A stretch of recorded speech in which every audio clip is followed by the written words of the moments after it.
Hello, everyone, and thanks for coming out to talk about the white elephant in the room, really, and that is stigma.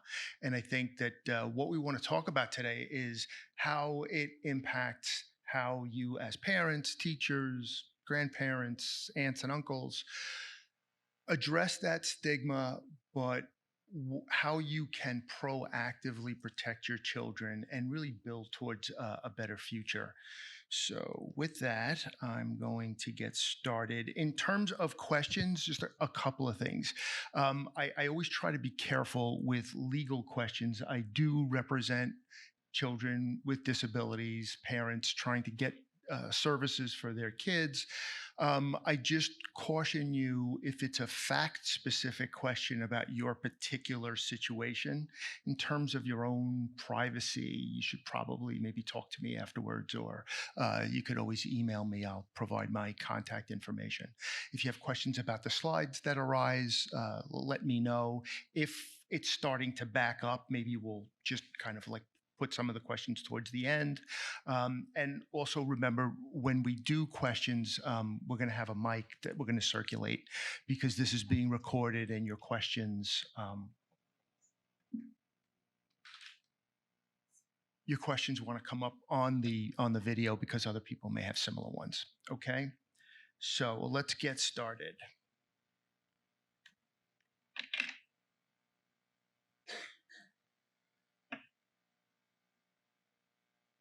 Okay, where does stigma come from?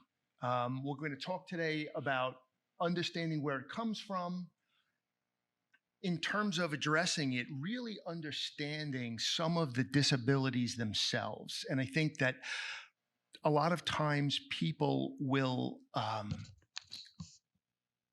be afraid of a diagnosis, a label, if you will, and without really understanding the disability itself. And I think that knowledge is going to be really significant, especially since the best way really to deal with stigma is to educate people, educate your children. This may go without saying, but when it comes to children with disabilities, you really have to let them educate you in terms of how their disability is causing what you're seeing from the outside, understanding frustration from their perspective. That is something that is often overlooked by parents who are trying to protect their children from social stigmas and so on. So we're going to be talking about ADHD, Autism Spectrum Disorder, and learning disabilities as three. I'm going to be mentioning some other co-occurring conditions. Understanding the impact of stigma now and moving forward into the future, strategies to address stigma, and we're going to talk about that two ways: stigma out in the community, but also to protect your child from stigma, and really to get to open the discussion with them, how to talk with them about their disability, how to get information, and the importance of that. We're going to talk about some practical do's and don'ts, and then try to wrap it up. Okay, so now, where does stigma arise? Out of fear. People are afraid of something that they don't understand. And one of the things that I said a moment ago is that opening a window into these disabilities from someone's perspective that is dealing with it is really going to be very helpful in addressing that that fear factor, because it takes away some of the unknown. Lack of accurate information. We're going to try to develop as much accurate information today. And your homework is going to be, if you are dealing with a child, an adult, a young adult with a disability, understanding and learning from them the impact of the disability on them, what frustrates them, what shuts them down, what are some of the reasons for some of the behaviors that you might be seeing, or some of the issues that arise in school, whether it be elementary school, middle school, even post-secondary education. traditional biases that go along with the quote unquote invisible disabilities, things that, there are people who are sight impaired, there are people who have physical medical disabilities that prevent them from accessing certain things. But in some cases, you can see a disability, and in other cases, you really can't. So it takes an added level of understanding. And hopefully, we can kind of work into that today. Another basis is that parents, and we're going to see how counterintuitive this is going to be. Uh, One of the reasons for stigma is because parents want to protect their children with disabilities, and we will find out that that protection sometimes, with the best of intentions, can really perpetuate those stigmas. So we want to be careful about that. Wanting to protect ourselves, there are a number of myths and misconceptions about a lot of these disabilities that hopefully we can dispel today. And let's talk about some of the myths and misconceptions about ADHD. Okay. It's a willpower issue. Just try harder. Every parent of a student with ADHD, even those who aggressively advocate for them, will typically say, there are those moments, and trust me, my wife is filled with these moments. Why can't you just do what you're supposed to do? Okay. And it's not that easy. There are a number of reasons you see from the outside what you're seeing, what that child's teachers are seeing, and how it's caused by that. It is a lot more complicated. Okay.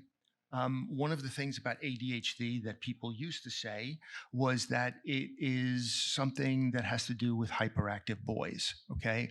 When I was diagnosed as an adult, I am probably a combined type, but there's a certain amount of hyperactivity that declines um, after puberty. And so that's not always an issue, and that there is an inattentive type, which I'm going to qualify because in my very unclinical opinion, I don't believe that there's such a thing as inattentive ADHD. I think the hyperactivity just looks a little different, and I'll show you what I mean by that. So that was what we used to find, that it was typically the children that were bouncing off of the walls, sometimes girls, but almost always it was the boys that we would see a lot of these types of behaviors, and it was picked up, and that's what kind of was associated with ADHD. When I was an adult and I got diagnosed and would talk about it with people, or even people that I went to school with many years before, they would say, "But you aren't hyperactive," and that's really kind of a red herring in a way. Okay. It's an excuse for lazy kids or bad kids. I say a lot that when I was young, back in the 70s, going to Catholic school, they didn't call it ADD, they called it BAD. We were just bad kids. That's what anybody knew, that's what anybody thought of, that was what they were seeing. I don't know that I was necessarily a bad kid, but I have to say that that I was spectacularly obnoxious as a child in the classroom, to the extent of disrupting things or trying to kind of take over the classroom and so on. Um, we hear a lot that it's an excuse for bad parenting. They're not parenting their children appropriately, and that's, they made up this word ADHD to kind of, as a way to kind of cover up for bad parenting. It's something they grow out of. Okay. That's something that you hear a lot, and I'll talk about where that comes from. Um, we're, we're overdiagnosing these kids and we're over medicating them. I will say that I've been taking medication for almost 25 years. It's made a huge difference in my life, but it is not the end all be all. It is a part of a multifaceted process, and it can be a very useful tool. There are some people it doesn't work for. In many cases, there are co occurring disabilities that traditional ADHD medication won't address, or something else has to be addressed as a primary disability or co-occurring condition. So it does get somewhat complicated. And this is the one that gets me angry. Okay. I've been interviewed on television, I've been interviewed on podcasts, and people say that to me all the time.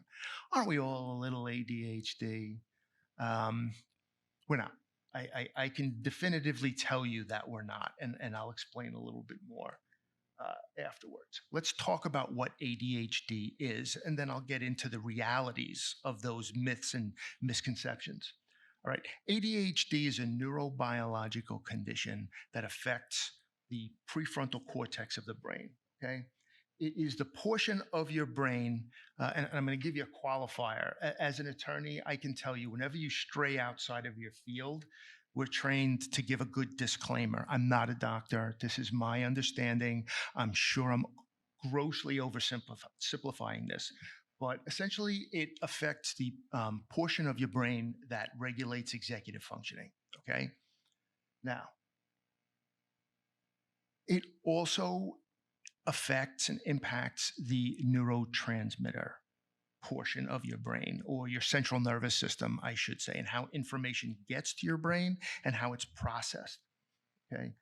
Um, the three main neurotransmitters are dopamine, serotonin, and norepinephrine is the third, which is essentially adrenaline.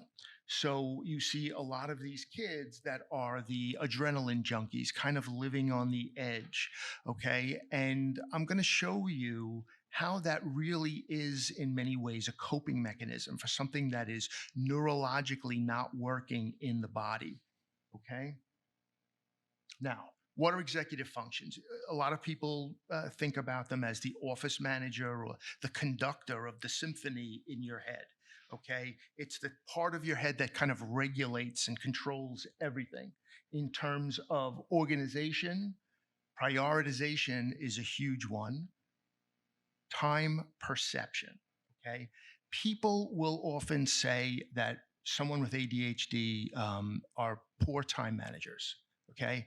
That is a gross understatement. If you have an executive functioning disability, okay, you can't manage anything effectively. Time is more of a complicated issue because it's not just managing time, it's perceiving time in an accurate way.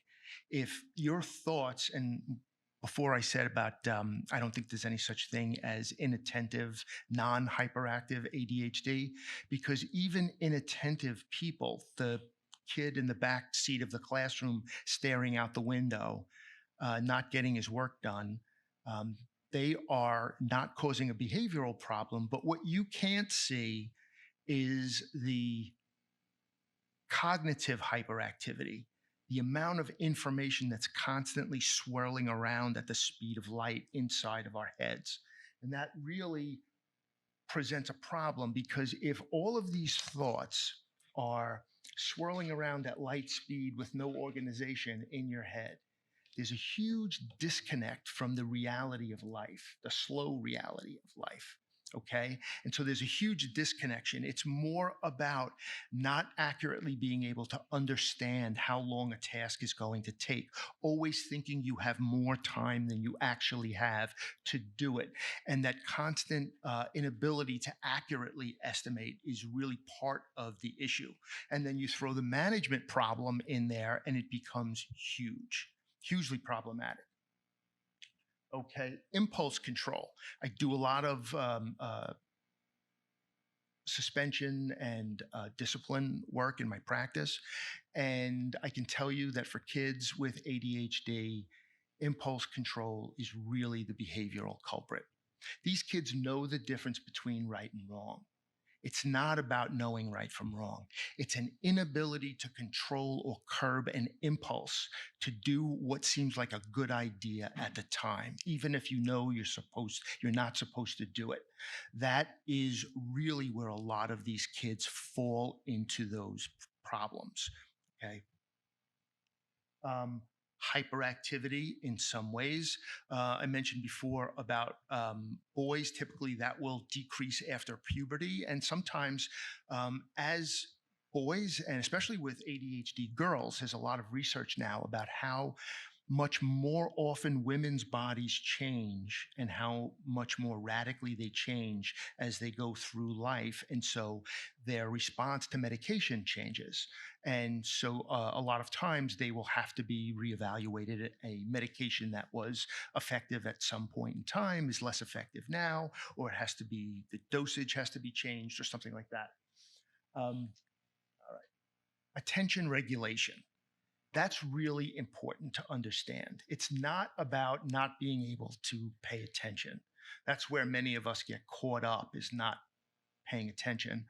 Um, but it's more about the regulation of it. All right. Just think about it for a second. I get parents coming into my practice all the time saying, the teacher says he can't pay attention, but he could play video games for 10 hours. Okay. It's not about not being able to pay attention. It is a question of extremes. Okay. There is either no attention or extreme hyperfocus. There's no medium or baseline that most people without this condition experience. And so that is, the source of a lot of frustration for teachers, for parents. He won't shut the game off. He won't shut his music off. When I tell him he's got to do his homework, or he's got to, come and have dinner or do his chores. And that presents some significant problems. You have to understand, it doesn't make you being ignored right. But what you have to understand is hyperfocus. For someone who is challenged, I run into this with my wife all of the time. I get a burst of energy at 5:30, and so I just start diving into my work. And she'll call me at 8 and say, "Aren't you coming home for dinner?" And I will tell her, I know it's frustrating, but when I find that wave of hyperfocus, I really try to ride it as best as I can. Um, and that's important to know and understand. I certainly have a responsibility to let her know that's happening, but I think that that is something that people need to know from the outside, that is why this is going on. Short-term memory problem. Okay, short-term memory. If you think of a computer, okay, a computer has two types of memory. One is the box that sits next to your monitor, that how much material or information that computer can hold. Okay. That's like your long term memory. And people with ADHD typically have frighteningly accurate long term memory. The other type of memory in your computer is the RAM, random access memory. Okay. And that is the amount of short term memory so that your computer, how many programs can be operating simultaneously. Okay. That is where we have a problem. Okay. The inability to manage those programs or our short-term memory is really what, you put your keys down on the table and you're focused on something. That act of putting those keys down didn't happen because you're already way past it. It's funny. Before my diagnosis, I'll tell you a funny story. I dated this girl in college, and it got so bad that when I would come to her apartment to pick her up, she would like block the door with a basket in her hand, and she would say, "Keys, wallet, and glasses. Give them to me now, or you can't come in, because I'm not going to spend a half an hour looking for them. We're going to miss the movie." And it really was a short-term memory issue. All right. Before I said, the whole myth about we're not all a little ADHD, this I think goes towards helping that situation. We hear a lot these days about executive functioning impairment. Okay. What does that mean? How does it relate to ADHD? I built this slide because I think it's important for people to understand that you can have an executive functioning impairment, okay? It could be manageable, it could be mild. You could have an executive functioning impairment that is more severe And you can have an executive functioning impairment that is so severe it rises to the level of diagnosable ADHD. Conversely, if you flip it around, you can have impairments with executive function. That doesn't mean you have ADHD. If you have ADHD, you definitely have an executive functioning impairment. Okay. So if you think of it that way, I think it makes a little bit more sense. Okay. And really, what we're talking about here is the extent and pervasiveness of the impairment and the chronic nature of it. Anybody can lose their keys. Okay. That doesn't mean you have ADHD. And it's important because it really is frustrating to someone with ADHD when you hear things like that sometimes. When I'm asked this question, it's always, don't we all, and aren't our attention spans all getting shorter with the 30-second news bite or the Twitter tweet or whatever? And as a society, I think that's accurate to say all of our attention spans are getting shorter. But imagine if you have a neurological impairment that really significantly impacts the way you process information. It can make it so much worse. All right. So let's talk about this. When we were all young and in school, we learned that you put your hand on a hot stove and a message goes up your arm to your brain and says, it's hot, move your hand. Okay. So we naturally think about it in terms of like plugging in an electric light. You plug the cord into the wall socket, the electricity goes up to the light, and the light goes on. But that's not how it works in the human body. Okay. The central nervous system is not a continuous wire like that. It is a series of disconnected wires. And those disconnections are managed by these neurotransmitters, dopamine, serotonin, and norepinephrine. Okay. And you have to have enough of the neurotransmitter and appropriate receptors on the other end so that you can bridge that gap so that the information or data can kind of flow through to your brain. If there is a blockage in that system anywhere, it's going to cause a problem. And you will see many of these kids, norepinephrine, like adrenaline, they will put themselves in high risk, high stim situations as a means of coping with that problem, flooding themselves with dopamine, the pleasure center of your brain, and the neurotransmitter that gets to it, or the adrenaline that you produce, flooding yourself with it to cope for a broken system. Okay. Now, cognitive hyperactivity. I try to explain to my wife how I kind of picture thoughts in my head. Sometimes it frightens her. I kind of think of them in a bunch of different ways. In terms of cognitive hyperactivity, I think of those like swirling school of fish that are constantly going on. And one of the reasons a lot of my thoughts as I speak seem to be disjointed and disconnected is because something will trigger one of those fish to pop out and give me a thought. And sometimes you get a lot of kids like me calling out in class because they're afraid that that fish is going to get back into the system before they get it out there. How do you capture that thought before it goes to the other side of the Grand Canyon in your brain? That is particularly a problem. It doesn't make it right that they're talking out of turn, but understanding why it happens can lead to addressing it more appropriately. All right. This is another visual that I like to talk about, and that is if you picture a place like New York City, okay, that's the center of culture and commerce and everything else that you could imagine. People are flying in from all over the world to get to this metropolis. But instead of a bunch of international airports, there's only one poorly run landing strip, okay?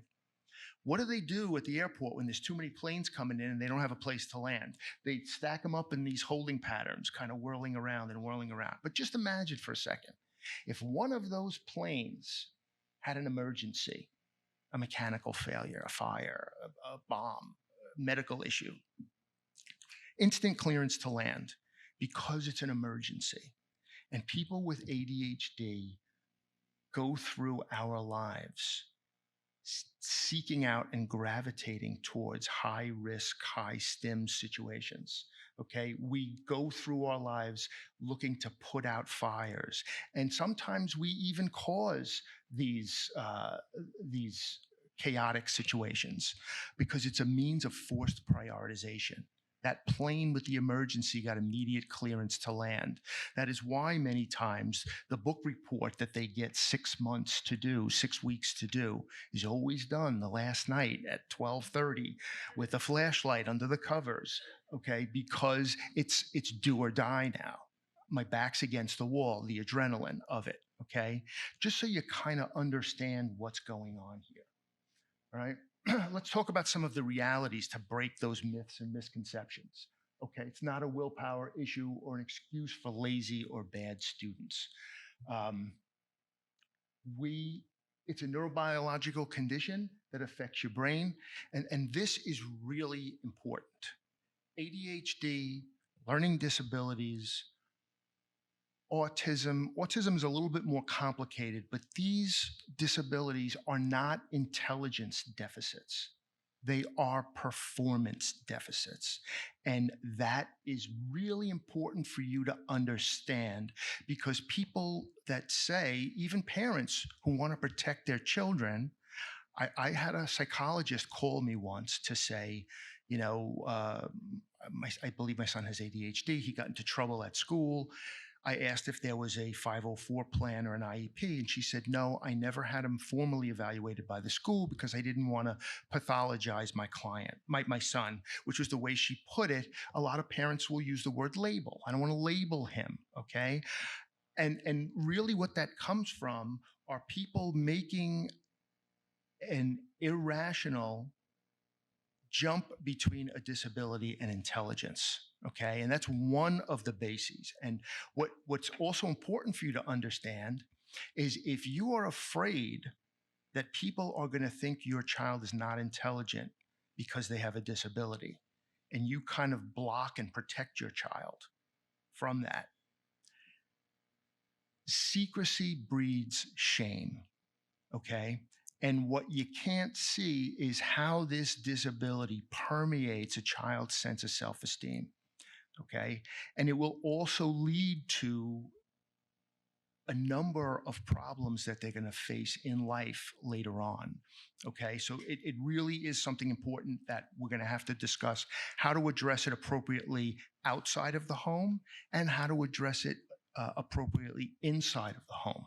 Okay. I can tell you that a kid with LD, a kid with autism who actually can functionally communicate with you, a kid with ADHD, all feel the same way, that so much of their lives are outside of their control. And developing that conversation with them, okay, is really incredibly empowering for a child. Okay. And it helps you as a parent when you go to school to request services or support, because speaking to your child, they should know that they are not only participating, but they should be driving that process. It's about them. What makes you angry about school? What frustrates you about school? I can tell you, as a kid growing up with undiagnosed ADHD, there was an enormous sense of frustration. I always felt that there was more going on behind my eyes than I was able to get credit for. And it was enormously frustrating to me. I just didn't know there was a name for it at that time. All right. Let's see. It's not an excuse, but again, it helps us understand um, motivation and where behaviors can come from. Okay. It's not an excuse for bad parenting. However, how you parent your child with ADHD or LD or autism spectrum disorder does matter significantly. Okay. It's something they grow out of. They don't grow out of it. Statistically, 70% of people have ADHD as a lifespan disorder. If you have dyslexia, dysgraphia, it doesn't go away. I think it's actually higher than that as a lifespan disorder. It may be, though, when you get to a certain age in your career or when you retire, it doesn't matter as much. But there are significant impairments as you go through different stages of your life. I often say that I don't suffer from ADHD. I have ADHD. My wife suffers from ADHD because she married me. She's along for the ride. Unfortunately, it's a part of dealing with it. Okay. What we do see, though, is certain symptoms of ADHD do decrease, like the hyperactivity after puberty. Um, so you may see that. Um, okay. It's not just hyperactive boys. It involves girls as well. There are some hyperactive girls. By and large, I've seen more inattentive, and by that I mean that cognitive hyperactivity I was talking about earlier. And okay, aren't we all a little ADHD? And I was saying before, it's about the chronic nature and the level of impairment that really needs to be understood here. And the only way I can really explain this is there is a significant difference between someone who has an imbalance in their brain chemistry leading to um, clinical depression, people that get hospitalized for, people that have to take medication, people with bipolar disorder, versus sadness that we all experience from time to time in our lives. It's not the same thing. It's the level of the impairment and the chronic nature of it that really make the difference. Okay. And I'm going to talk a little bit towards the end about some practical things parents may say to their children, thinking they're kind of bonding with them over their disability. And sometimes it can make it worse. Innocent things that are said, to try and help. Okay. Now, a lot of this has to do with executive functioning and those administrative tasks. A lot of kids at different levels of their development, fourth grade is a big transition. Going to middle school is a big transition. High school, certainly college is probably the biggest one.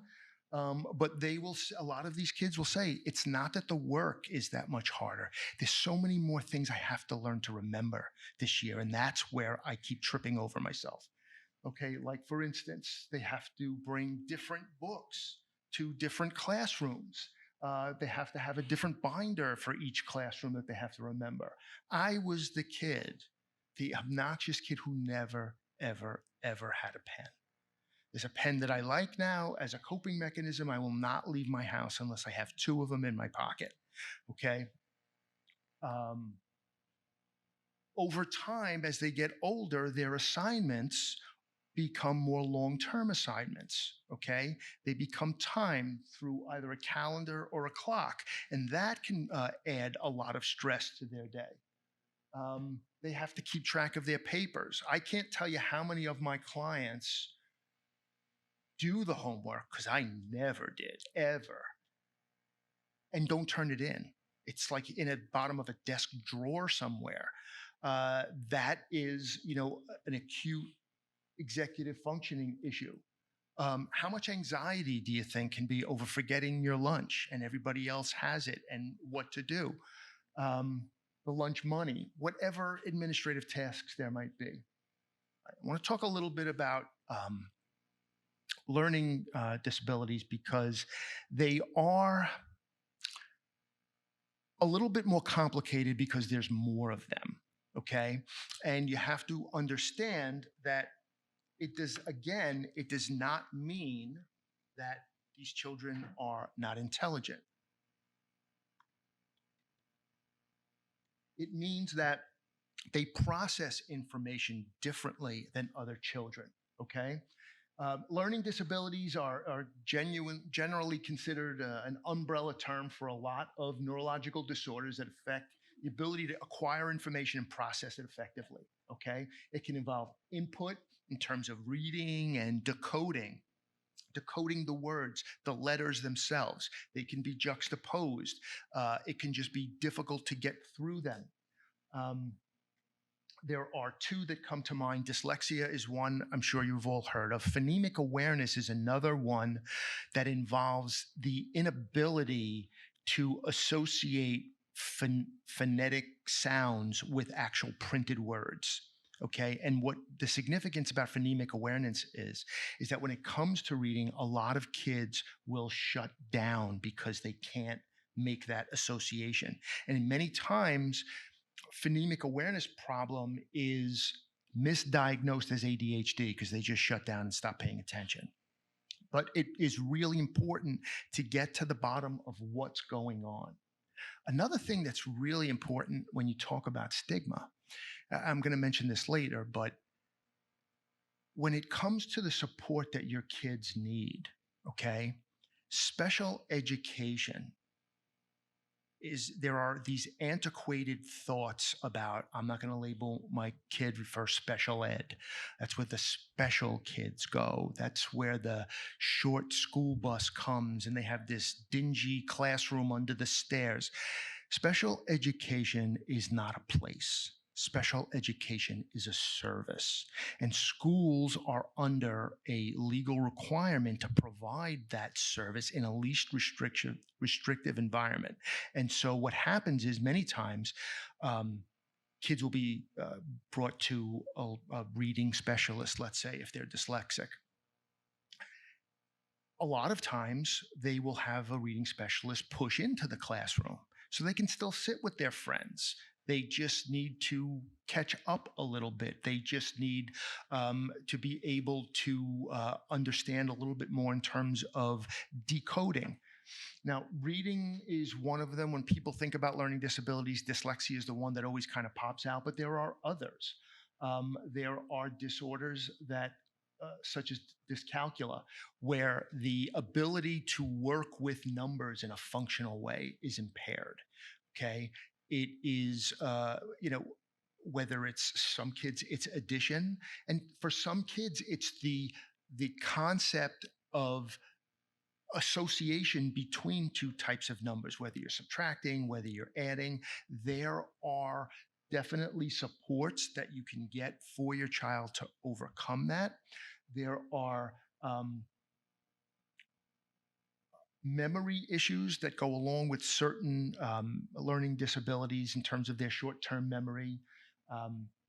Output is the other side of the coin. We were talking initially about input and processing and integration, but output, how do you speak? How do you write? How do you convey information?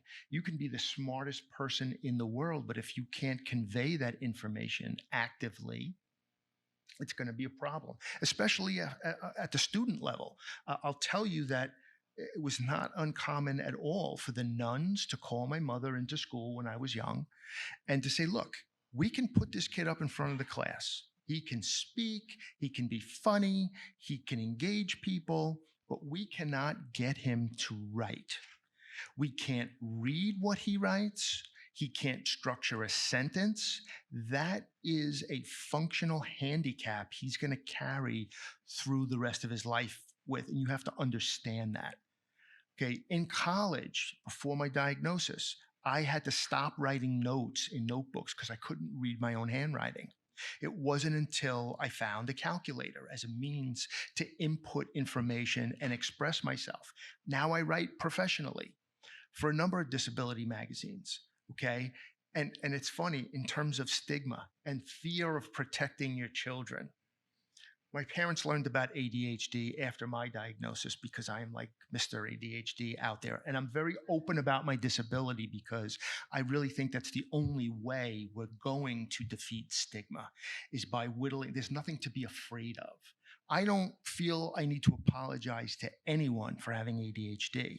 Some of the things I do because of my ADHD require apologies from time to time. Okay.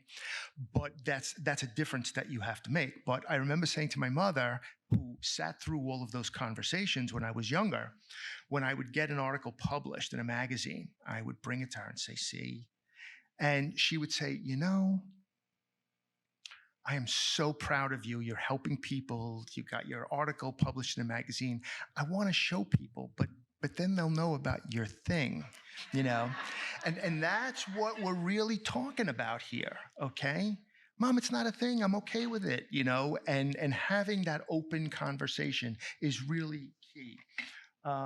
Okay, sometimes it is the motor issue, handwriting. And kids with ADHD, um, there are a number of issues. A lot of them have sensory integration or fine motor skills issues. A lot of times I think that the school of fish that I showed you before, or the airplanes, there's too much coming out of their head that they to write it in any kind of legible way, the way it's kind of flowing out. A lot of times, I write left-handed. I have a mixed dominant issue that was undiagnosed. I didn't even know that that was a thing until I started learning and representing kids. And there are a number of ways that these can be addressed and coped with.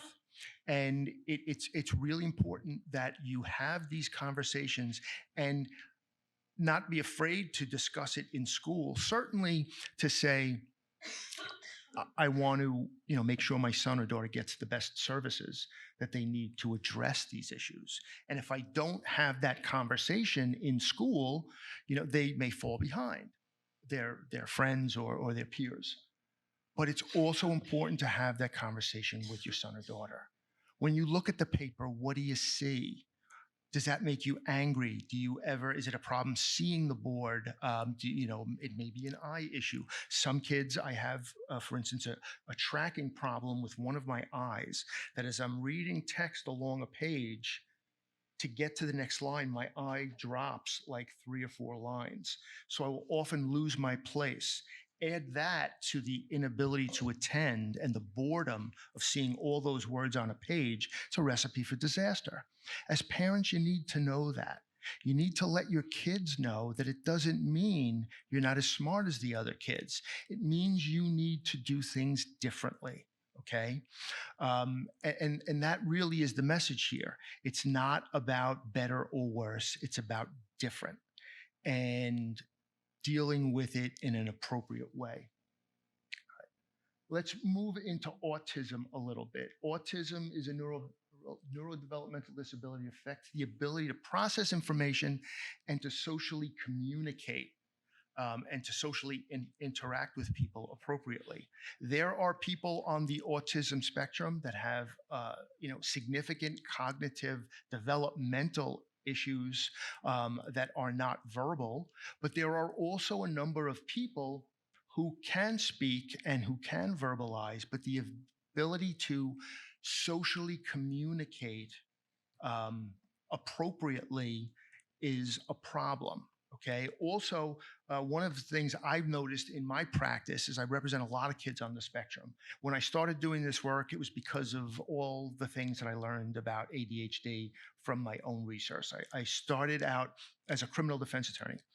And after my own diagnosis and seeing patterns in my clients, I felt it would be really helpful to take that knowledge and try to help them in a constructive way.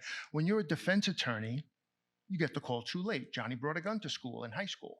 But if I was helping his parents get an appropriate behavioral intervention plan when he was in 3rd grade or 4th grade, maybe I wouldn't be getting that call or as many of them later on. Okay. And with kids on the spectrum, what I've learned is that especially kids who are nonverbal, but other kids that are somewhat verbal, have difficulty in communicating. And because they can't communicate, they use behaviors as a form of communication. The kid who's hitting himself, the kid who's throwing himself on the floor. Just think about being trapped in a body that doesn't respond the same way to what your urges are, your needs are. I'm hungry, I'm frustrated. A lot of programming now deals with teaching these kids sign language, teaching these kids to work with programming on a tablet that they can effectively communicate, even when they're communicating anger and frustration. Communicating it is better than acting out on it. Okay. But there are also people who are verbal that are gifted. I do a program. Eve and I were just talking about this before with an attorney who has profound dyslexia and another who was on the autism spectrum. And we talk about our own disabilities and how that enables us to help our clients better and understand them better. And it's funny because I stole a lot of their slides for this presentation today, but it really is helpful to understand where the behaviors are coming from, especially when it comes to um, uh, misbehaviors, okay, or periods of dysregulation is a clinical term that's used. Understanding where the behavior comes from is very different than saying, because my son has ADHD or he has autism, you can't punish him. There are specific sections of school discipline laws for children with disabilities that provide added layers of protection for them. Okay. But that doesn't mean, and this is where you really need to break the mindset. My experience has been when I go into those suspension hearings, the word manifestation, that's what we have to determine in a lot of these hearings, whether or not the behavior was a manifestation of their disability. And if it is, then they have added protections. The word manifestation is like a dirty word to a school superintendent or a principal. It sticks in their throat because they feel you're giving this kid a free pass because they have a disability. And as a parent, you need to change that narrative. You need to say, my son or daughter's disability doesn't mean they get to act out and misbehave. Understanding their disability means we need to know where that behavior came from so we can do something so it doesn't happen again tomorrow. That is the narrative that you want. Because if you, as a superintendent, are worried about the safety of the rest of the kids, understanding where these behaviors come from and addressing them appropriately is going to keep everybody safe, including my child and the rest of the kids in your school. There are different levels of autism.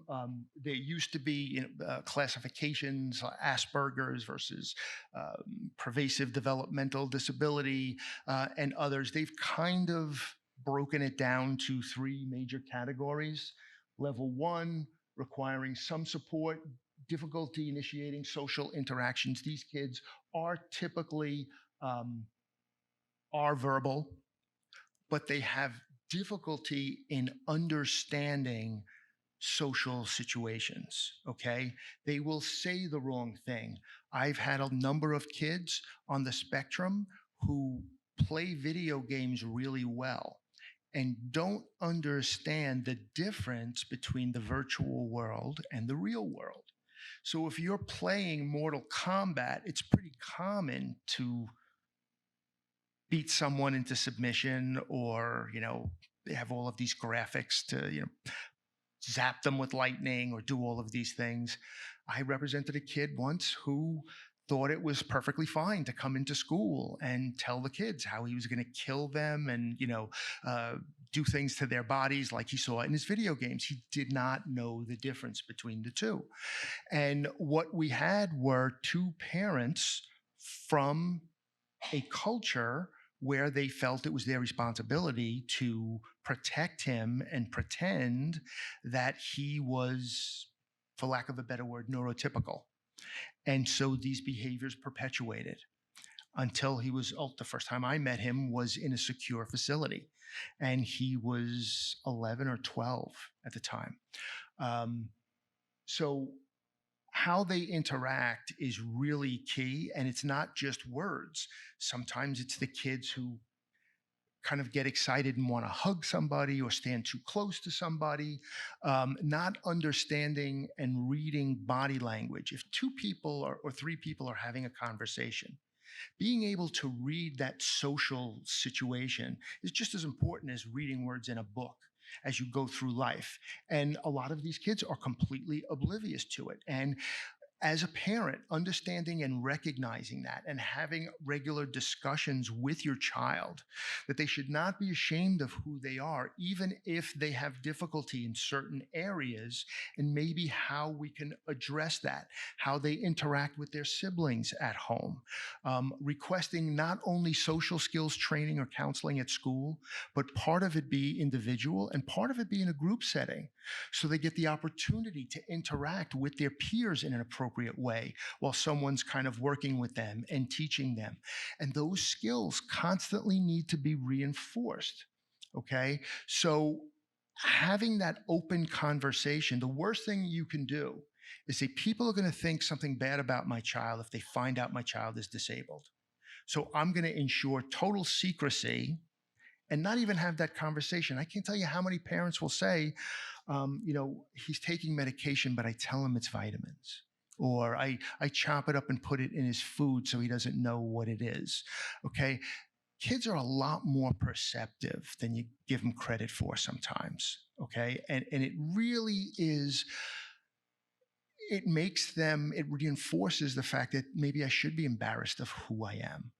Okay, and that is a place you don't want to be.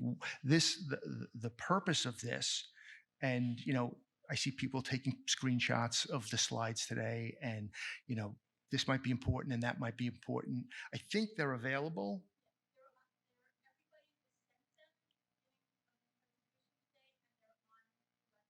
Okay. But certain things, and it's funny because when I was a kid, I rarely took notes in school. In law school, there were classes I didn't even have a notebook for. But seeing people actually, if I say something and they're writing it down, I'm like, wow. But the one thing that I think is really important is to talk to your children, empower them, have these conversations. Okay. It's important for their own sense of self esteem. It's also more important for them legally as they get older and go on to post-secondary education, because the law changes and you need to know about that. Okay. So let's move on a little bit. Level 2, there are some interactions. These are probably partially verbal students. And then you have requiring more support, and then likely students who are completely self-directed and who are isolated, likely nonverbal, and need a significant amount of support. Okay. Now, where does this all become difficult? There's an old saying. I'm going to go back to ADHD for a minute. ADHD rarely walks alone. And what we find is that in 65 to 70% of cases, it's present with another disorder. And that complicates it exponentially, because these behaviors that stem from one disorder versus another magnify each other when they're present together. It poses a problem for the evaluator or the clinician. What do I address first? And that varies depending on which two disabilities. For instance, on the autism spectrum, it is fairly common now, we believe, that because of the neurological impairments that are going on, it also presents with ADHD at the same time. In that situation, autism becomes the dominant disorder to address, and the ADHD a secondary.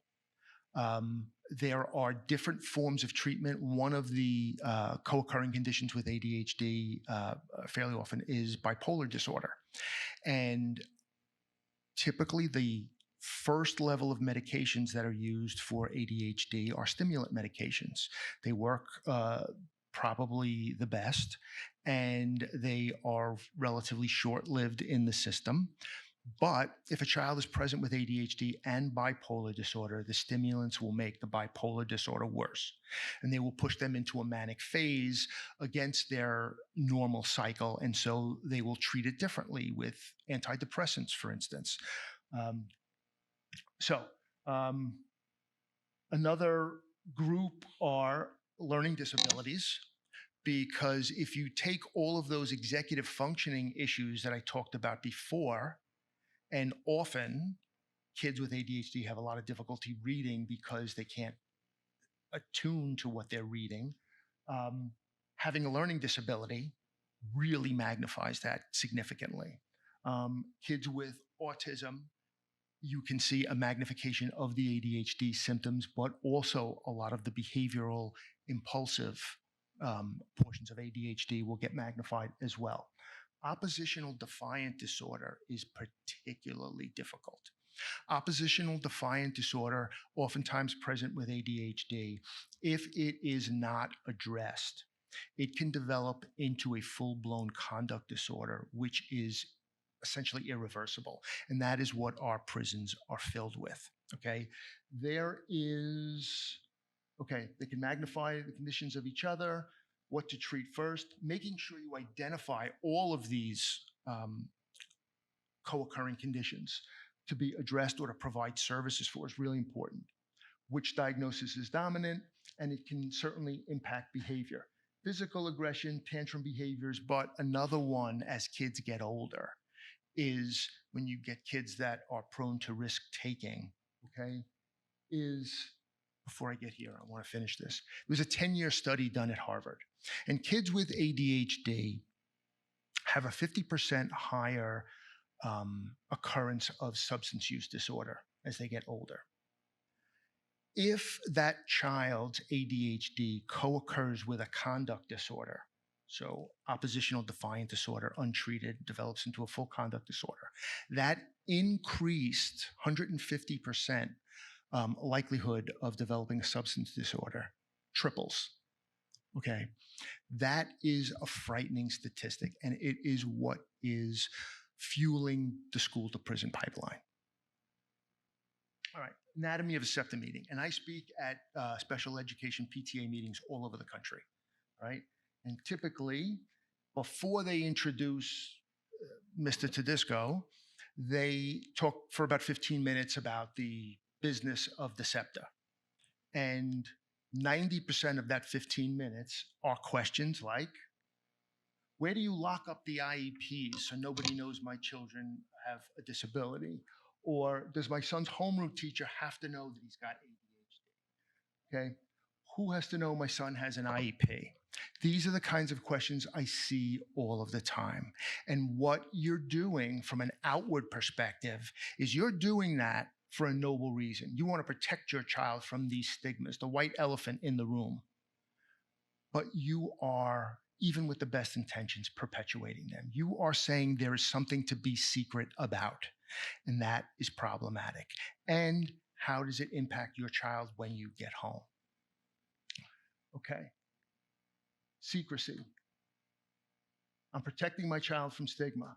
Special education is an ugly term. ADHD is an ugly label. It makes me look like a bad parent. I won't take my child to a psychiatrist because people will think he's crazy. This one got so bad that a lot of child psychiatrists call themselves developmental pediatricians because it sounds better. It sounds less ugly. And that is what we're talking about here. Okay. Impact of the stigma on a child. Secrecy breeds shame. All right. I'm going to tell you a quick story. I was a kid with ADHD growing up in the 70s, and I never, ever, ever did any kind of homework. Okay. Once I left the school building, I was done.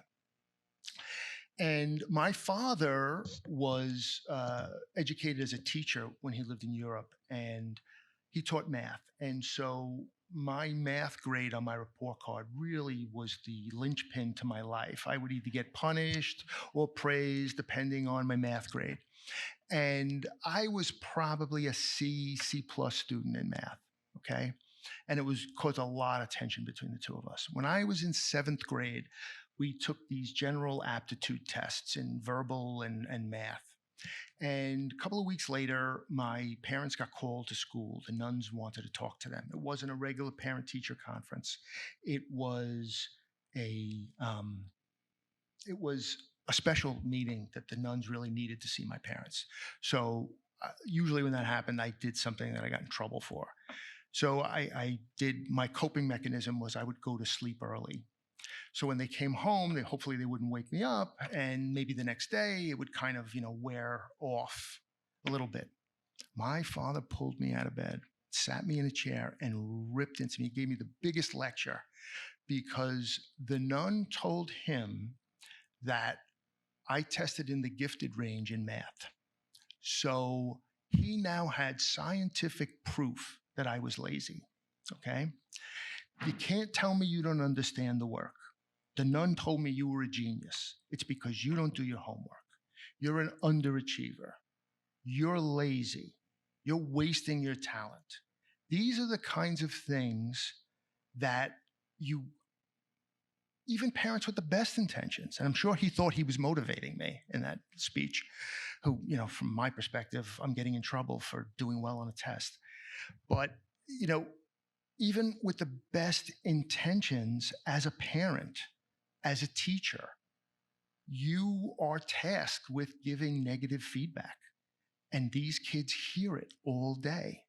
They don't necessarily understand why they're doing what they're doing, because if you're not having that conversation with them, not only are you not able to get them appropriate services at school, but they don't understand what's going on, which really exacerbates their frustration. You want to make sure that they're not hiding behind their disability. They understand it so they can access what they need. And your role as a parent should be teaching them how to advocate for themselves. That is really important, because when they go to college, and it's kind of like we cut them loose in space into this environment with much less structure. The law requires for them to identify their disabilities, provide support, and advocate for themselves.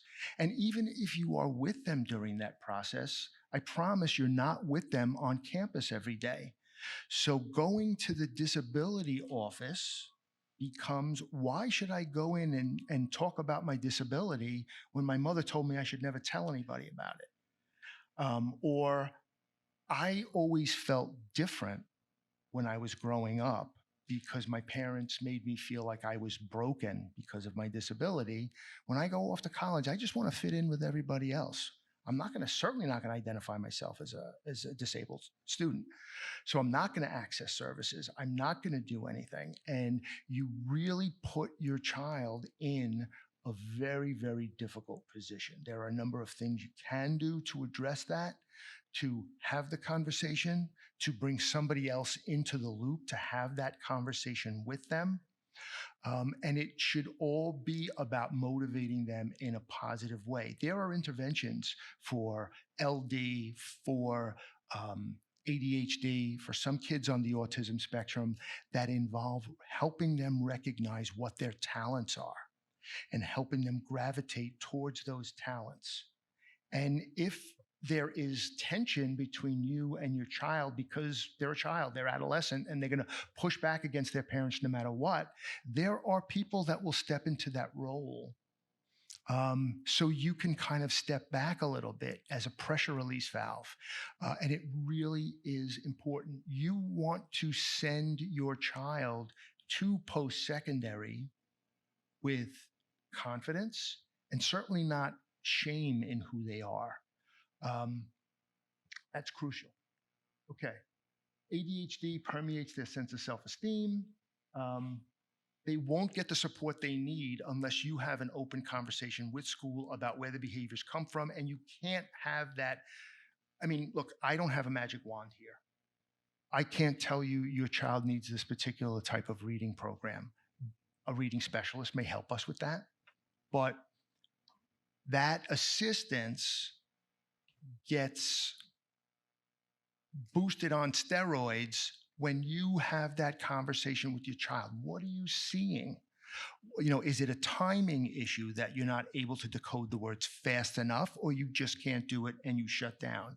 Those are conversations that should not be in the context of, just don't talk to your teacher, don't ask for help, don't say you have, ADHD or learning disabilities. That is really counterproductive to everything we're talking about today. Special education, I said before, is a service. It's not a place. You're not relegating your child to, this antiquated notion of a place. Um, they'll never be willing or able.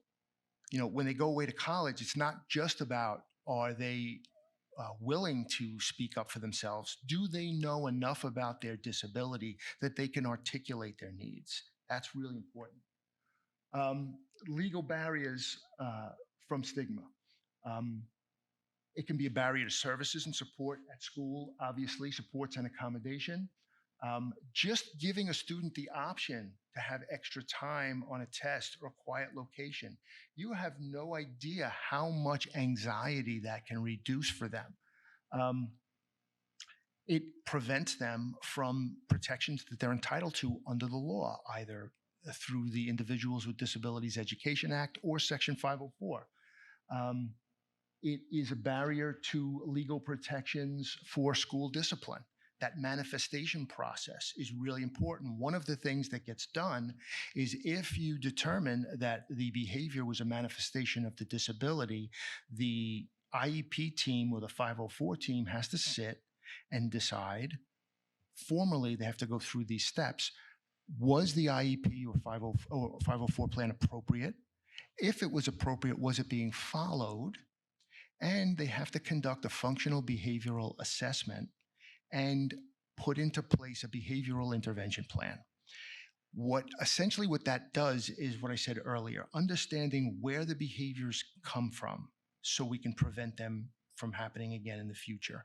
And that's really key because kids on the spectrum that have a meltdown, kids with ADHD who are spiraling out of control, once a child goes into, if you think about it like the tachometer in a car, goes into that red zone, you can't pull them out until it runs its course. Okay. What a functional behavioral assessment will do is identify what those triggering behaviors are or triggering events are and helps them navigate to avoid that meltdown. And that's really the idea behind it. And that is where, as parents, you have to frame that conversation. We need to understand why he does this. What can we do to avert it? What are the signs? Yes.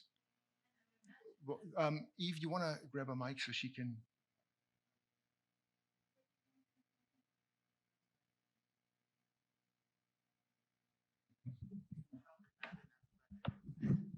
I would imagine a child on a 504 plan that had a meltdown or was functioning to the extent that they needed a behavioral assessment plan would then probably also have to have an IEP evaluation and probably end up on an IEP, which has greater legal protection anyway. How would they remain on a 504 likely if they're to that degree? I think you are right.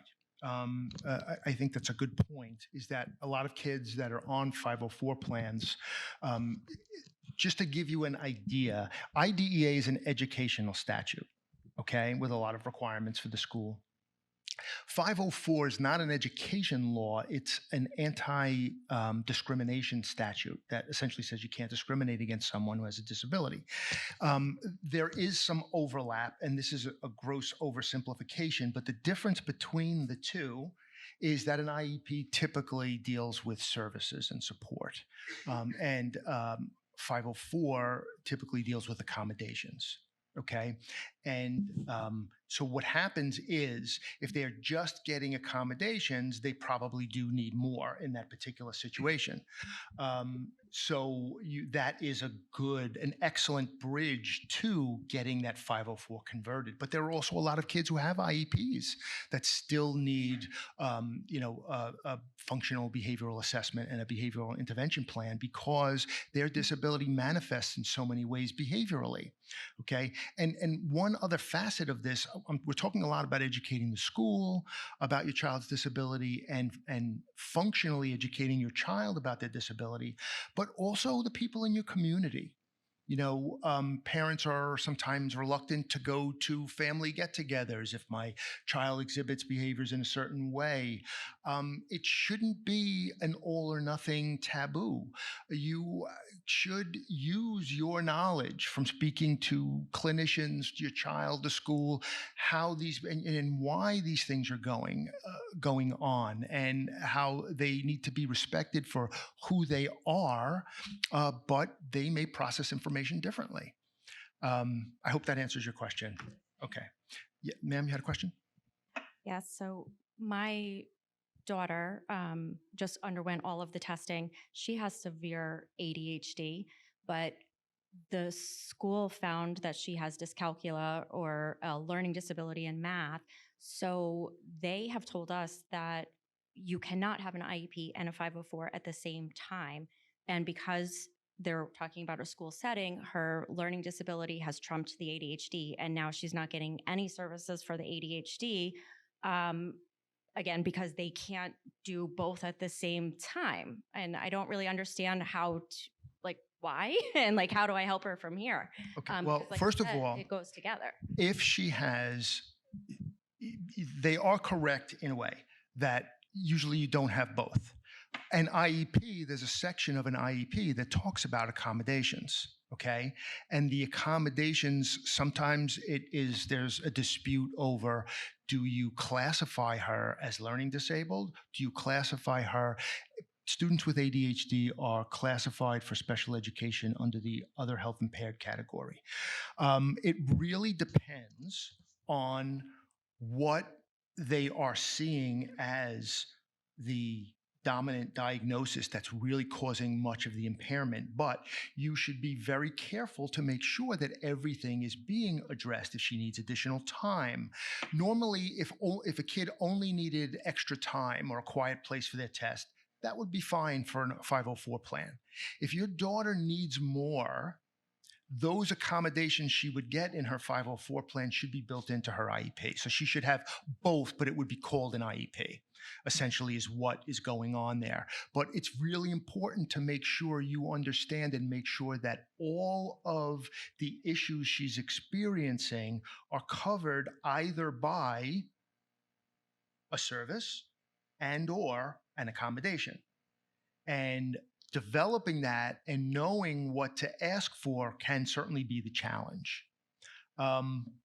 Before I go to the next slide, did anybody else have a quick question, or I'll move on to the next slide then.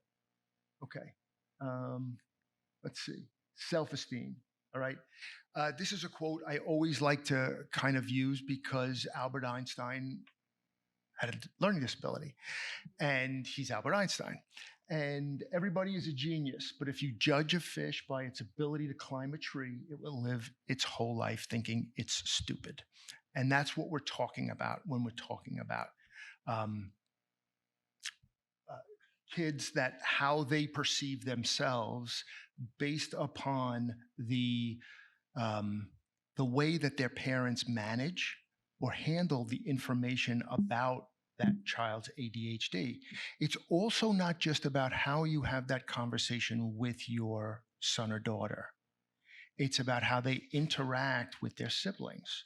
Because you will see in the family dynamic, the kid with ADHD, and I say this as a joke, but it's really not a joke, is that it's not just about inability in regulating attention. In some cases, it's an insatiable craving for attention. And you will see that the child with the disability often gets the most attention, good or bad, from the parents because there's just a lot going on. And the child who, I hate to use the word normal, the neurotypical child, okay, that does their homework or doesn't need special services, often kind of feels like the invisible child. And you have to manage that diagnosis. And I would also encourage you, especially if it's an older sibling that's neurotypical, get them to help you make the disabled child feel better about who they are One of the interventions, I used to run an organization, a nonprofit that used to provide executive functioning coaching for, it was a very specialized type of coaching for students with ADHD and executive functioning that would go off to college. And it was so helpful because it was something they could do on their own. And the model for this type of coaching was, it was a talent-based model. So it wasn't negative feedback. They would help these kids understand that there were certain things they did extremely well and try to help them build on those, but also respect and acknowledge there were things that they could not do well and kind of learn how to dance around those. And there's a lot of that goes on at college. Just think about it for a second. And this could be a whole other presentation. They dislike you as their parent because you're providing what they need, which is structure. High school and middle school are probably the closest things outside of the criminal justice system to a jail that you will ever face in your life. Okay. They're constantly getting their heads counted. The bell rings, they go here, they go there. They're constantly evaluated. There is a, demerit system or reward system. They get their time in the yard every day. When they go off to college, that's out the window. It's a completely unstructured environment. Okay, all the things they hated about being in the home and being in high school really were things that provided them a significant amount of structure that is required for them. Coaching is a means to help them feel better about themselves, and it's something that they can do on their own. The goals they set with their coach are their goals, not their parents, not their teachers' goals. And it is very, very helpful for kids, especially in the sense of self-esteem. If I could sum it up in one word, I would say empowerment. I also think, for organizations like SpedNet and Smart Kids or CHAD or any of these advocacy organizations, they provide you with information, but they also provide you with a sense of community. Okay. I firmly believe there is an enormous amount of comfort in knowing that you're not alone during this process, even if you don't have the answers. There are other parents looking for them just like you. And kids need that same environment.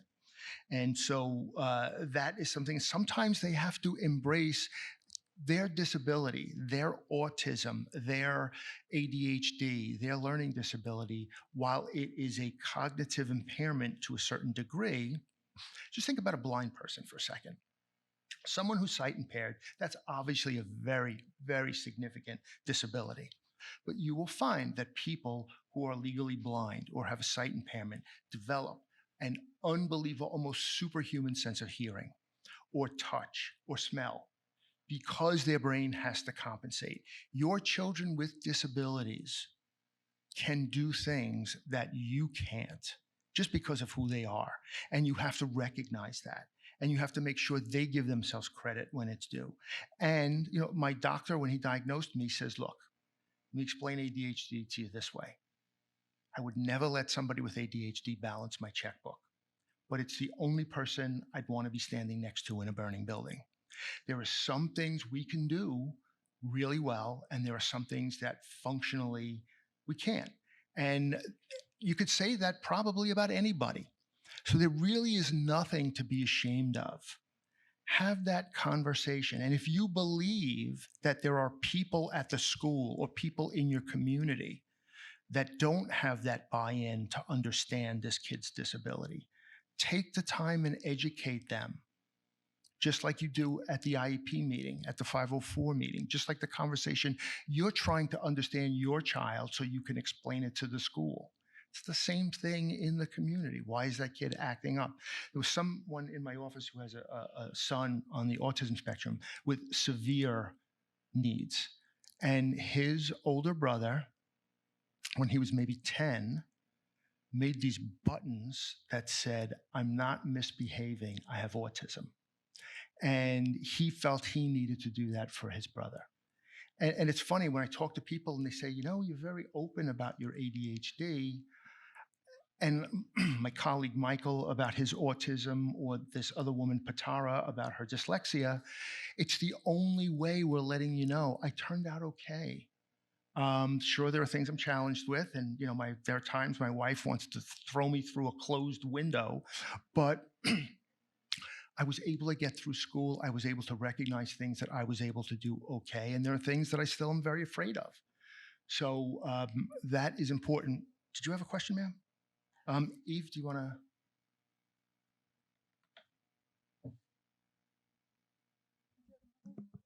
Oh, there you are. Hi, I have a child who just finished her sophomore year at Syracuse, and she was diagnosed with ADHD when she was 8. And I'm an occupational therapist, and I worked in schools with kids with disabilities, and she never listened to a word I said about anything, but I made sure she had all the resources at school, but she wouldn't really take her meds regularly. She didn't like to talk about having ADHD. She's a performer. She's an acting major at Syracuse. I thought for sure she was going to flunk out first semester. She's got such executive function impairment that I spent most of my entire life with her as a parent, picking up after everything that she did or didn't do or forgot or didn't, just didn't do. And she's thriving. She has the extra time. She doesn't really use it. She takes her meds when she feels like it, but she's mentoring kids with disabilities in classes, which is so ironic. It's just so weird. And Syracuse has done really nothing for her. They said, sure, send us the information. She'll have the accommodations, but she's going to have to advocate for herself. If she doesn't talk to her teachers, like you were saying, they're not going to do it just because it's written down somewhere. They're probably not going to even look at it. And because she's an acting major and she's in a performing arts school, most of those kids have some form of ADHD or a learning disability. She's surrounded by them, and they just do okay, and she's doing fine.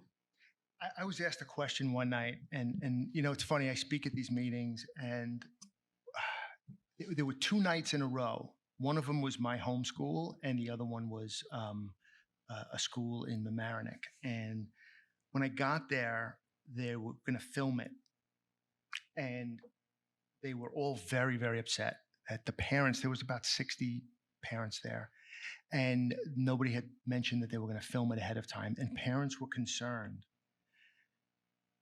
that the camera might pick up the backs of their heads. And so anybody watching it on television would maybe recognize the back of their head.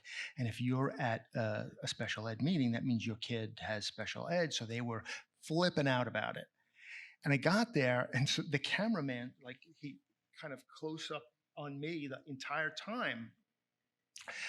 And it was like, remember this old story about Elvis on the Ed Sullivan Show? They just kind of from the waist up because they were afraid of his lewd movements. So, and I drove the guy crazy because I usually walk around a lot. And those parents also did not want their voice asking a question on the film. And so they wrote out the questions on cards and they were sent up to me. And one of them was a very similar to the last comment, and about, how do I get my daughter to stop drawing and focus more on her, all she wants to do is draw. And I want her to focus more on her schoolwork. And my first impression was, be grateful, feel thankful your child is passionate about something. Whether it's music or poetry or anything. Think about it for a second. 1,000 years from now, when the archaeologists are digging us up, okay, they're not going to care who was the best investment banker or who, made the dean's list. They're going to evaluate our civilization based on our pottery and our literature and all of our artistic endeavors. Just let that. Now, a kid in 3rd grade still has to do math. I get it. Okay. But, there's a way to embrace those talents in a way. And, I say to kids when I speak at schools, to young children, I say, listen, I take my medication because it helps me put up with the rest of the world that's non-ADHD. Sometimes I need to do that, and, but there are times when I'm on trial, for instance, I don't take my medication. I need me to shine through. Learning to temper that, though, sometimes takes a bit. And, especially kids who are artistic or are performers, a lot of times the inhibitions are down. There's a famous doctor who wrote that book, Driven to Distraction, Ned Hallowell, who says that the creativity that people talk about with ADHD is really impulsivity that's gone right. Okay. Because most people kind of put a wall up and filter things. We have a lot less filters. I keep telling my son that when I am in my 80s, he's in trouble because I'm going to have zero filtering. Let's see. Okay. I'm nearing the end, and then I wanted to read something for you. Crucial support for ADHD and learning disabilities, kids on the spectrum. Behavioral plans are key for kids on the spectrum, for sure. Services, whether it be counseling services, social skills, reading support. If they are dyslexic, you need to identify, because not all dyslexia manifests itself the same way. You need to understand your child's particular manifestation of it. The best way is to have that conversation with them. Support, sometimes it's accommodations that are helpful. Sometimes it's a placement in a school outside of the district, okay? And you need to make sure that you are open, because you don't want to preclude yourself from any remedies that the law might allow. If you refuse an evaluation, for instance, because you don't want to label your child, that is something that could be held against you at a certain point in time if there's a discipline issue, especially when it comes down to manifestation. You wouldn't be entitled to it, and that's really key. Special education is a service, not a place. Least restrictive environment. Say that to yourselves over and over. Least restrictive environment. I'm not sending him somewhere. Push in versus pull out. School discipline. I'm going to go through these really quick because I know we're going over on time. I apologize. Manifestation is the key. Understanding that disability. And if a manifestation exists, they can't suspend a child for more than 10 days. Okay.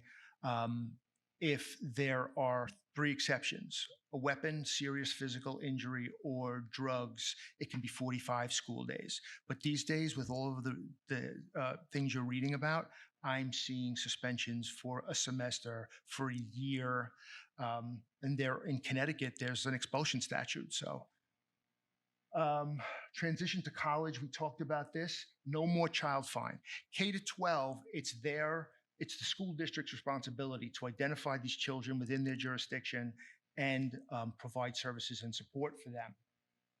Once they move on to post-secondary, it's the responsibility of the child, and FERPA gets in your way now. The Family Education Rights and Privacy Act guarantees that when your kid is in K to 12, you have exclusive, secret, I hate to say that, access to their full educational file. When your kids go off to college, you no longer have that right. They're considered adults. It's their right. So you need to plan ahead for that. Have that conversation with them. Are you still going to be involved as their parent, advocating and helping them with the disability office? Are they going to take the mantle on their own? These are things you have to have a discussion with. And like I said, that secrecy issue, a lot of kids will kind of take that with them to post-secondary and not avail themselves of services that could help them.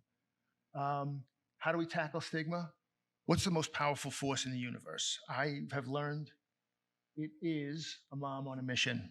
That is how we do this. Educate yourself, educate everyone. Yes, ma'am. Sure. On the last slide, just from a practical standpoint, like going off to college, to your point about like if the professors aren't reading whatever, even if they self-advocate to the office, the local, that if that doesn't get dispersed to all their individual teachers, what from a practical standpoint should they, like the first week, like obviously a college professor, I would imagine the first day is not a great day to approach them, but what's like in your experience the best advice to a child to when they're on their own, how to approach their teachers? It's an excellent point. That how do you translate from the disability office to the classroom? Mm-hmm. And it's a very complex issue, because I find that a lot of parents in high school are fighting to get services. In college, there's a disability office that gets funded. They have resources, and they are begging students to come in. We have note takers, we have help with essay writing, we have all, nobody wants to show up and avail themselves of it. But even if your child gets accommodations in college, that doesn't mean they're going to get them. Having that piece of paper, their student plan or student contract, it's called different things. It's under 504, but it's not called a 504 plan anymore. And there's a huge disconnect sometimes between the disability office and a tenured professor who says, I don't give extra time. I've been teaching this course for 30 years. I'm tenured. I just don't do this. How do you develop that? A lot of it involves a paper trail with the disability office. If there are issues with grades, you can address that there. Sometimes other interventions like coaching can help. There are a number of ways, but it's a tricky issue. I don't have a magic answer for you, but I would say to alert and have your child alert the disability office that there are teachers who are not allowing them to exercise their accommodations that they've been given by the school. And that may be a fight, and it may have to mean that they get switched to a different classroom or take that course from somebody else at a later date and be allowed to withdraw. You certainly don't want to keep them and force an issue if it's going to make things worse. But by the same token, they actually stepped up and got the accommodations they need. I think that creating and building a paper trail is key. And the good news is parents have a lot of phone conversations with people at the school. Oh, so-and-so told me they were going to do this. When was that? 2 years ago. Did you follow it up with an email? No, they told me it wouldn't be a problem. I guarantee you 2-3 years later, college students put everything in emails and texts and build that paper trail. It's crucial. It's helpful. So I would definitely follow up with I would let it go a little bit, but after the first couple of weeks of the semester, if they're not getting what they need, they should alert somebody. Thank you. Yes. Hi, I have a question about the elementary crew. What's the best way to talk to siblings and the child who has the ADHD? Like start the conversation, or is there a good resource? I have boy-girl twins, and there's a lot of sibling stuff happening because my boy has ADHD, and then there's a younger sister who's meticulous with everything like her other sister. So that's a good question. There are a number of, I talked about coaching in the context of coaching someone with ADHD or an executive functioning issue, but there are coaches. The coaching model is usually maybe 14 and up. There are a number of organizations that are excellent at providing coaching to parents of younger children. How to approach different situations, how to have these conversations, and just like if you were sitting in front of your children, I'm sure every parent, okay, which one of your children is your favorite? I love them all. I love them differently. They're different people. Having ADHD is really no different than one child has green eyes or blue eyes, or if one of your child was a diabetic and the other one wasn't. You would have to make certain concessions. You would have to make sure that your other children understood why you had to go to the doctor maybe more with that other child, but you could do it in a way that would make them be more empathetic to their sibling. The difference is twofold. One is you can't always see it, and that is harder for people, especially kids, to buy into. You're saying he's different, but he's just like me. He's bad more, and how come he doesn't get in trouble? And if I do something, I get in trouble. So I think you have to, kind of develop it as an invisible disability and understand it's the way that he processes things, and he doesn't always do it on purpose. And we have to kind of understand what might make him act out this way. But there are things that he can do that he can help you with. And I think that you really have to kind of let them know that while the disability is important to understand, it doesn't completely define who their brother or sister is. But there are, like I said, a couple of parent coaching communities that if you want to follow up with me and email me. I can give you some resources, or I could send them to Eve for parents, because they can be really helpful. And getting a child, the only downside of coaching is that it won't work unless the student steps up and actively participates. So if you say something like, we'll let you try college on your own. If you don't have the grades after the first semester, you get in a coach. Now the coach is the punishment. So, if they're going to accept this and work with it, that's important. There was a slide I had, tackling stigma, educating yourself, talk openly with your children, teach them to advocate, actively involve them in the process, educate their teachers, friends, the community, discuss multimodal approaches. Exercise is huge.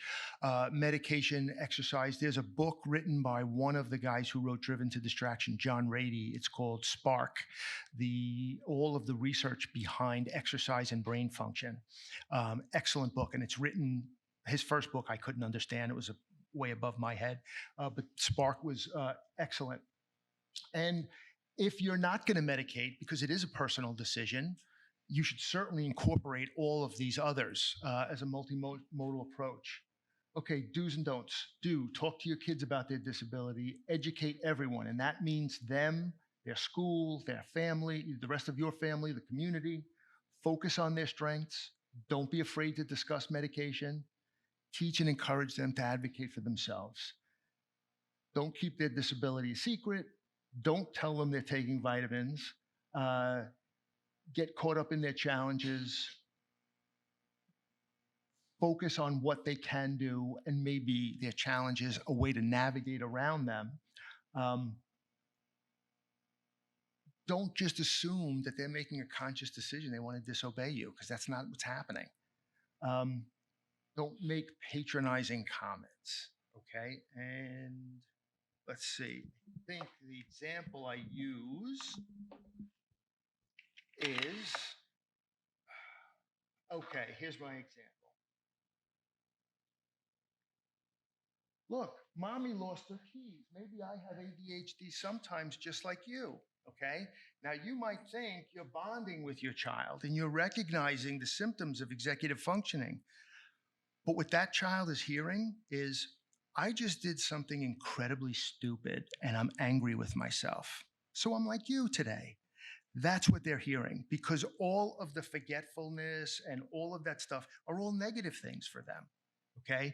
And it also kind of dilutes the challenges that they face in an unfair way. Translation, I just did something incredibly stupid. Okay. And all the time is a key, because it's, like I said before, the chronic nature and the level of impairment. This is what they face on a daily basis.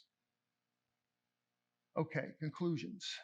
Understand your child's disability. Talk to your children about their disability.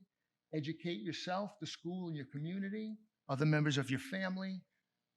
Think about what you say and how you say it. ADHD, Autism Spectrum Disorder, LD, not related to intelligence or sanity, okay? These are processing, performance issues that you can really step up and help them with in a constructive way. All right, different isn't better or worse, it's just different. Encourage unconventional thinking. That's something I didn't touch on quickly. You hear in business settings all the time, you have to learn to think outside the box.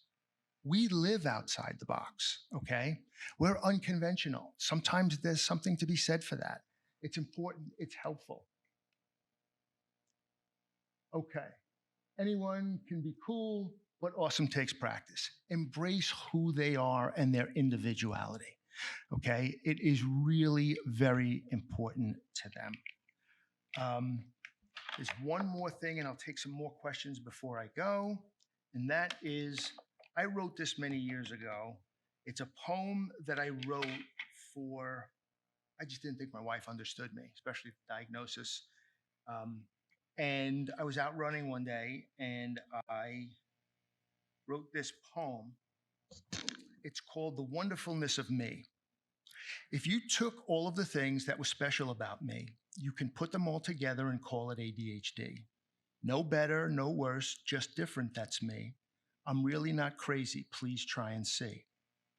Like a talented wizard in a world full of muggles, it's no wonder all you see is frustration and struggles.